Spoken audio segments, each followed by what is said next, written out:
2024లో YSRCP government గద్దె దించేందుకు Janasena TDP పార్టీలు పొత్తు పెట్టుకునే పొత్తు ఏ విధంగా కొనసాగబోతుంది? ఇక్కడ ఈ రాష్ట్రంలో ఇప్పుడున్నటువంటి పాలకులు బల్లగుద్ది చెప్తున్నారు, వాళ్ళకు నినాదం ఇస్తున్నారు. సింహం సింగిల్గా వస్తుంది, పందులే గుంపుగా వస్తాయని చెప్పేసి కొన్ని సింహంతో పాటు ఎవరినైనా కలుపుకుందామని నువ్వు దేహి అని అడిగితే నీకు కొమ్ము కాస్తున్నటువంటి బీజేపీ కూడా నీ వైపు రావడానికి సిద్ధంగా లేదు. అధికారంలో ఉండి కేంద్ర ప్రభుత్వాన్ని నడుపుతున్నటువంటి అధికార పార్టీ, నీకంటే బలమైన పార్టీ, నిన్ను అనుకుండి ఇప్పటిదాకా సపోర్ట్ చేసినటువంటి అవినీతిని సపోర్ట్ చేసినటువంటి బీజేపీ కూడా నీ వెంట రావడానికి సిద్ధంగా లేనటువంటి సందర్భం.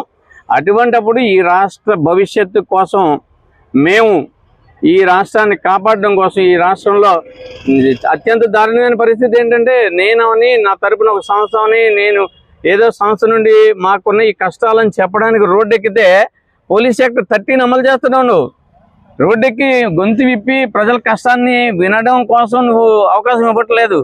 ఎవడబ్బా సొత్తండి పోలీస్ యాక్ట్ ఈ ప్రజాస్వామ్య దేశంలో ఆంధ్రప్రదేశ్లో పోలీస్ యాక్ట్ అమలు చేయడానికి? పోలీస్ యాక్ట్ అమలు చేస్తున్నావు అంటే అర్థం నువ్వు పరిపాలనకి చేత కానివాడు అని నువ్వే చెప్తున్నావు. నీకు పరిపాలన పోలీసులు లేకపోతే చేత కాదు అంటున్నావు.